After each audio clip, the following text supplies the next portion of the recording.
Logo ఎత్తుకొని ముందుకు బాగా వస్తుంది.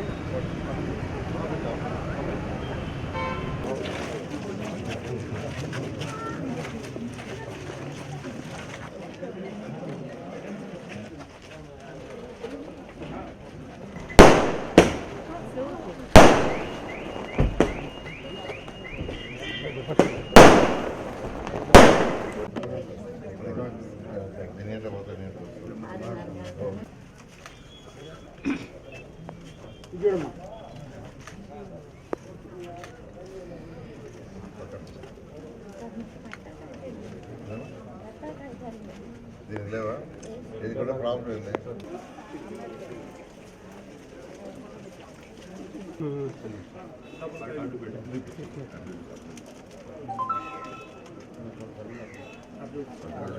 సార్ మీరు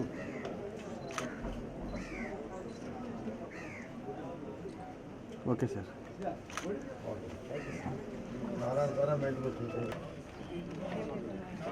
అది పోర్టల్ ఓపెన్ అయిన తర్వాత ఎడిట్ చేస్తాం. అదే నార్మల్ అది ఆ పోర్టల్ ఓపెన్ 2-3 నెలల పాలసీ వస్తుంది. వచ్చిన తర్వాత టైం పడుతుంది చేస్తాం. అదే గవర్నమెంట్ పాలసీ ఇస్తారు. వచ్చిన తర్వాత చేయాలి చేస్తాం.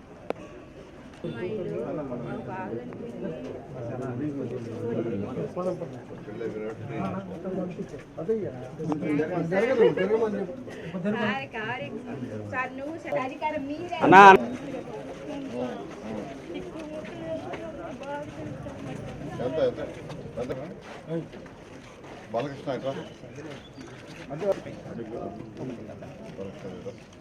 ఓకే ఓకే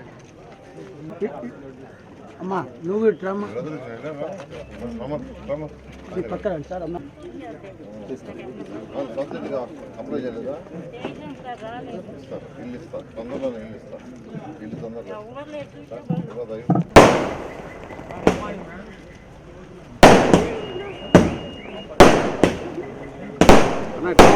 అందరికీ నమస్కారాలండి. ఈరోజు రాష్ట్రంలోని అన్ని జిల్లాల్లో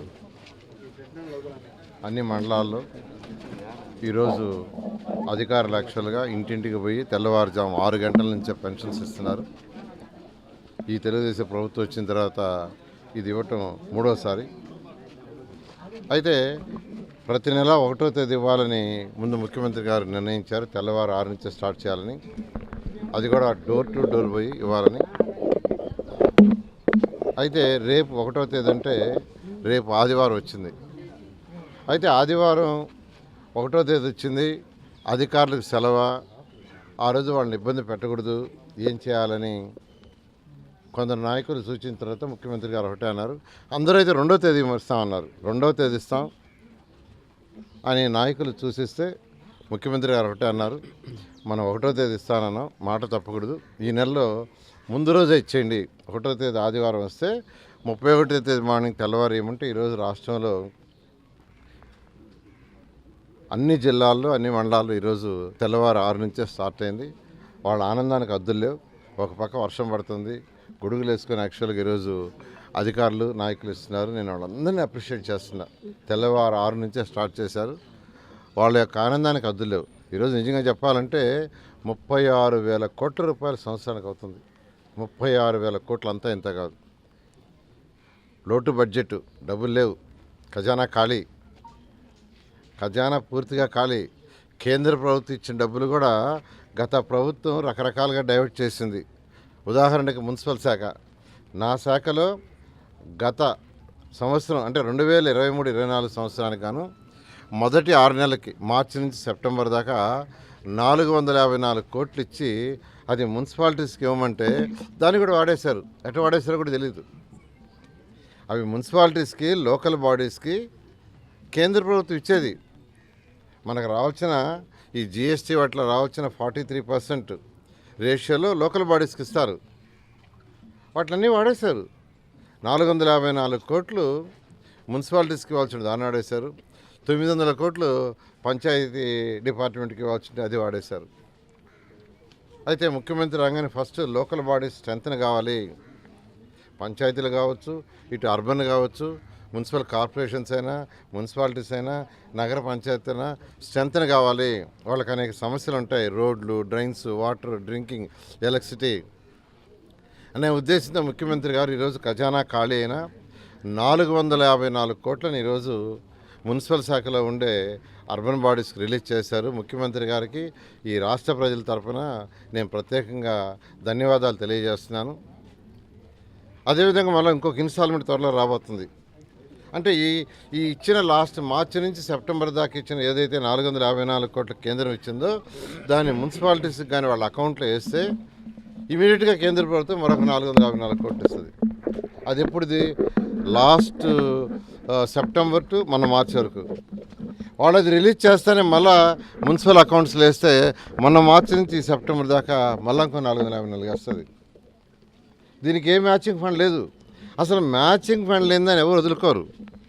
2014 నుంచి 19 దాకా నేను మినిస్టర్ చేస్తే ముఖ్యమంత్రి గారు రాజు నారా చంద్రబాబు నాయుడు మనం తరిమాడు ఢిల్లీకి, పోండి మీరు ప్రాజెక్ట్స్ తీసుకురండి, మ్యాచింగ్ ఫండ్ నేను ఇస్తాను.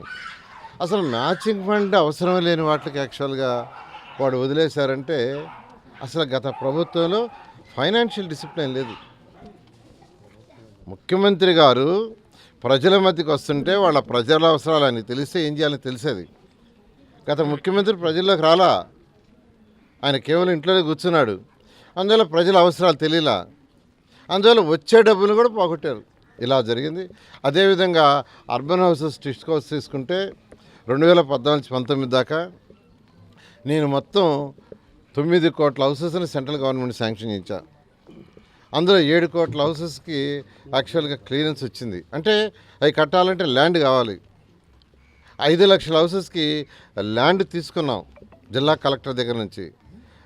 5 లక్షల హౌసెస్లో 4,74,000కి టెండర్ పిలిస్తే గత ప్రభుత్వం అట్లన్నిటిని నాశనం చేసి ఆఖరికి 2,61,000 కడతామని 2,61,000 లిమిట్ చేసింది. నేను తెచ్చింది 9 లక్షలు తెచ్చి 7 లక్షలకి ప్లాన్ చేసి సైట్స్ చూడమని, అందులో 5 లక్షలకి 4,74,000కి టెండర్ కూడా ఇచ్చేసాం. ఇస్తే వాటిల్ని 5 సంవత్సరాలు చేసిన పని ఏంటంటే దాన్ని 2,61,000 కుదించేసేసి మిగతా అవసరం లేదని క్యాన్సిల్ చేసి అవి కూడా చేయలే.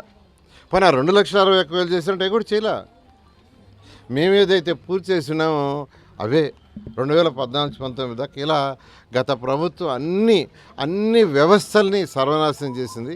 పరిపాలన తెలియక గత ముఖ్యమంత్రి ఒక యుగోతో ఎవరిని అరెస్ట్ చేస్తామా, ఎప్పుడు జైల్లో పెడతామా, ఎవరిని ఏం చేస్తామనే ఆలోచన తప్పితే సపరిపాలన అంటే పేదలు నిరుపేదలకు సంక్షేమ పథకాలు చేయాలి, అదేవిధంగా యువతను దృష్టిలో పెట్టుకొని డెవలప్మెంట్ చేయాలి. రెండు పోయినాయి. అయితే ఈరోజు మా ముఖ్యమంత్రి నారా చంద్రబాబు నాయుడు గారు రాగానే సంక్షేమానికి పెద్దపీట ఇస్తూ అదేవిధంగా యువతను దృష్టిలో పెట్టుకొని ముందుకు తీసుకుపోవటం చేశారు. ఈరోజు నెల్లూరులో 2014-19 దాకా under ground drainage system, drinking వాటర్కి 1,100 కోట్లతో నేను ప్రాజెక్ట్ తెచ్చాను. ఆల్మోస్ట్ 85%, 90% అయింది. ఆ బ్యాలెన్స్ గత ప్రభుత్వం ఆపేసింది. అండర్ గ్రౌండ్ సివరేజ్ అయితే అసలు టచ్ చేయలే. అండర్ గ్రౌండ్ డ్రైనేజ్ కానీ కంప్లీట్ అయింటే ఈ పక్కనుండే ఈ కాలువలో ఉండే మురికి అవసరం ఉండదు. అన్ని నీళ్లు భూమి లోపల వెళ్ళిపోయాయి, దోమలు ఉండవు. వర్షాకాలం మాత్రమే ఆ డ్రైన్స్ పని ఉండేది, వర్షం వచ్చినప్పుడు నీళ్లు పోవటానికి. దాన్ని ఈరోజు 11:30 గంటలకి మళ్ళీ స్టార్ట్ చేస్తున్నాం. డబ్బులు లేకపోయినా ఇంటర్నల్ డిపార్ట్మెంట్ అడ్జస్ట్ చేసి ఈరోజు దాన్ని టేకప్ చేయమని ఆ కన్సర్న్ నాడు పిలిచాను. ఈరోజు 11:30 దాన్ని స్టార్ట్ చేస్తున్నాం. మొత్తం 5 ఎస్టీపీలు ఉన్నాయి. ఎస్టీపీ వైజు రూరల్లో ఒక ఎస్టీపీ, సిటీలో ఒక ఎస్టీపీ, 2 ఎస్టీపీలు ఉండే దగ్గర 2 దగ్గర వర్క్ స్టార్ట్ చేయమన్నాను. 1 by 1 చేస్తూ ఏదైతే ఎలక్షన్లో ప్రజలకి చేసామో ఆ వాగ్దానం ప్రకారం దాన్ని కంప్లీట్ చేయడం జరుగుతుంది. అందరికీ నమస్కారం. ఈరోజు రాష్ట్రంలో చంద్రబాబు నాయుడు గారి నాయకత్వంలో, నెల్లూరులో నారాయణ గారి నాయకత్వంలో ఒక్కరోజు ముందే పెన్షన్లు ఇవ్వడం జరుగుతుంది. ఇది చరిత్రలో లేదు. ఎలక్షన్ ముందు జగన్మోహన్ రెడ్డి గారు ఎన్నో నాటకాలు ఆడారు. మొత్తం వీళ్ళు వాలంటీర్లు ఆపేశారు, ఇవ్వటం లేదు, అవాతాత క్యూలో నిలబడాల్సి వస్తుంది, ఇదే రేపు తెలుగుదేశం వస్తే అని చెప్పి ఒక పెద్ద డ్రామా ఆడారు. కానీ ప్రజలు చాలా తెలియగలవాళ్ళు, అన్నీ తెలుసు, అవన్నీ నమ్మలేదు. ఈరోజు వాలంటీర్లు లేకపోయినా ఈరోజు మొత్తం అధికారులతో ఈ జిల్లాలో ఆ మంత్రులు పనిచేస్తున్నారు. సరే మా నారాయణ గారు అయితే 5:50కే స్టార్ట్ అయ్యి ఈరోజు పంచడం జరుగుతుంది. కానీ చంద్రబాబు నాయుడు గారి నాయకత్వంలో డబ్బులు మొత్తం ఖజానా ఖాళీ అయినా కూడా ఇన్ని రోజులు ఆగిపోయిన అండర్ గ్రౌండ్ డ్రైనేజ్కి ఈరోజు నారాయణ గారు టెంకాయ కొడుతున్నారు. అదే రకంగా ఇన్ని రోజులు ఆగిపోయినటువంటి వాటర్కి కూడా రేపు టెంకాయ కొడుతున్నారు. రెండు స్టార్ట్ అవుతున్నాయి పనులు. ఇవన్నీ కూడా నారాయణ గారికి ప్రత్యేక ధన్యవాదాలు తెలియజేస్తున్నాం. తప్పకుండా ఈ రాష్ట్రం బాగుపడుతుంది. అదే రకంగా నెల్లూరు సిటీని ఆయన దృష్టిలో అవినీతి రహిత సిటీగా చేయాలని, నెల్లూరుని అందమైన సిటీగా చేయాలని చెప్పి నారాయణ చేసే కోరికలు తప్పకుండా తీరాలని చెప్పి నేను కోరుకుంటున్నా.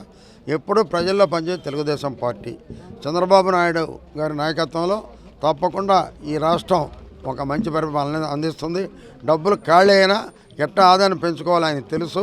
ఆయనలో ఉన్నటువంటి తెలివితేటలతో ఎక్కువ ఫ్యాక్టరీలు వస్తున్నాయి. ఈ రాష్ట్రం అభివృద్ధి చెందుతుందని కూడా మీకు తెలియజేస్తున్నాం.